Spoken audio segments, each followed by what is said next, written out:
ഭാരതി ഒരു കോളേജ് അധ്യാപികയാണ്. ഒരു NGO സംഘം കോളേജിൽ സഹായം ആവശ്യപ്പെട്ട് വരുമ്പോൾ അവൾ തന്റെ സ്വർണ്ണവള സംഭാവന ചെയ്യുന്നു. അവളുടെ അച്ഛൻ ആ നാട്ടിലെ പേര് കേട്ട റൗഡിയായിരുന്നു. അതിനോട് വെറുപ്പായിരുന്ന അവളുടെ അമ്മ ഒരു അപകടത്തിൽ മരണപ്പെടുകയും ചെയ്തു. അതിന്റെ പേരിൽ അവൾ അച്ഛനോട് സംസാരിക്കുക പോലും ഇല്ലായിരുന്നു. തനിക്ക് കിട്ടുന്ന ശമ്പളം കൊണ്ട് തന്നാൽ കഴിയുന്ന നന്മകൾ അവളെ എല്ലാവർക്കും ചെയ്തു പോകുന്നു. ഇതിനിടയിൽ അവളുടെ അച്ഛൻ നായിഡുവിന്റെ സംഘത്തിൽപ്പെട്ട കുറച്ചുപേരെ പോലീസ് അറസ്റ്റ് ചെയ്യുന്നു. ഇതിന്റെ വൈരാഗ്യത്തിൽ അയാൾ സർക്കിൾ ഇൻസ്പെക്ടറിനെ കൊലപ്പെടുത്തുന്നുണ്ട്. പകരം വരുന്ന CI നായിഡുവിന്റെ എല്ലാ ആളുകളെയും അറസ്റ്റ് ചെയ്യുകയും എന്തിനാണ് അയാളെ എല്ലാവരെയും ഇങ്ങനെ ഭയപ്പെടുന്നത് എന്ന് അന്വേഷിക്കാൻ തുടങ്ങുന്നു.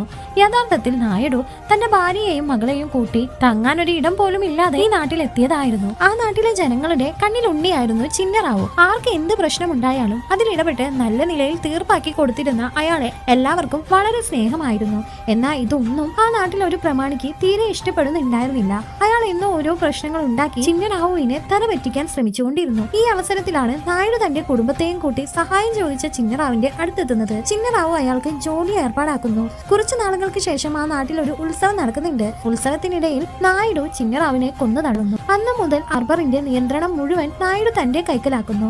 അല്പനാളുകൾക്ക് ശേഷം മുൻപ് ചിന്നറാവുവിന്റെ ശത്രുതയിലായിരുന്ന ആ ഒരു പ്രമാണി നായിഡുവിനോട് തനിക്ക് 5 MLA സീറ്റുകൾ വേണമെന്ന് ആവശ്യപ്പെടുന്നു. ഇത് കേട്ട് ദേഷ്യത്തിൽ 20 വർഷങ്ങൾക്ക് മുമ്പ് നിങ്ങൾ എങ്ങനെയായിരുന്നുവോ ആ അവസ്ഥയിലേക്ക് നിങ്ങളെ ഞാൻ തിരിച്ചെത്തിക്കുമെന്ന് നായിഡു അയാളെ ഭീഷണിപ്പെടുത്തി തിരിച്ചയക്കുന്നു. ഇതിൽ വൈരാഗ്യം തോന്നിയ അയാൾ എങ്ങനെയെങ്കിലും നായിഡുവിനെ തോൽപ്പിക്കണമെന്ന് തീരുമാനിച്ച് തന്റെ ബന്ധശത്രുവായ പ്രതാപ റെഡ്ഡിയുമായി രമ്യത്തിലാകുന്നു. വരുന്ന ഇലക്ഷനിൽ നായിഡുവിനെ തറ പറ്റിക്കാൻ ഇരുവരും പദ്ധതിയിടുന്നു. ഇതിനിടയിൽ ചെന്നൈ ഹാർബറിൽ നിന്ന് ഒരാൾ നായിഡുവിനോട് സഹായം ചോദിച്ചെത്തുന്നു. എന്നാൽ അതിന് പ്രതിഫലമായി നായിഡു അയാളോട് 20% കമ്മീഷൻ ആവശ്യപ്പെടുന്നുണ്ട്. എന്നാൽ വരുന്ന ഇലക്ഷനിൽ നീ ജയിച്ച് ഈ ഹാർബറിന്റെ കൺട്രോൾ നിന്റെ കയ്യിൽ തന്നെയാണ് നായിഡു ചോദിക്കുന്ന പ്രതിഫലം കൊടുക്കാമെന്ന് അയാൾ സമ്മതിക്കുന്നുണ്ട്. അതേസമയം ആ നാട്ടിലെ ഒരു ഓട്ടോ തൊഴിലാളിയായ ചെറുപ്പക്കാരൻ വരുന്ന ഇലക്ഷനിൽ കൗൺസിലറായി നാട്ടിലെ പൈപ്പുകളിലെ ഗ്യാസ് ലീക്ക് പരിഹരിക്കണം, ഡ്രെയിനേജ് പൈപ്പുകൾ മെച്ചപ്പെടുത്തണം തുടങ്ങിയ കാര്യങ്ങൾ തന്റെ അനിയനെ കൊണ്ട് ഒരു കടലാസിൽ എഴുതിക്കുന്നു.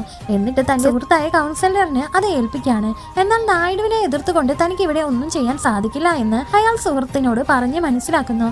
അപ്പോഴാണ് നാട്ടുകാരായ കുറച്ചുപേരെ പോലീസ് അറസ്റ്റ് ചെയ്തതായി അയാൾക്ക് അറിവ് കിട്ടുന്നത്. ഉടനെ ഇരുവരും സ്റ്റേഷനിലെത്തി CIയോട് സംസാരിച്ച് അവരെ കൂട്ടിക്കൊണ്ടുവരുന്നു.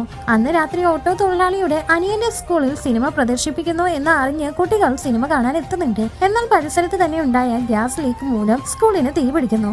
അതിൽ ഓട്ടോ തൊഴിലാളിയുടെ സഹോദരനും മരണപ്പെടുന്നു. പിന്നീട് അത് സംഭവിച്ചു എന്നറിയാൻ താഴെയുള്ള പ്ലേ ബട്ടൺ ഒന്ന് ക്ലിക്ക് ചെയ്താൽ മതി.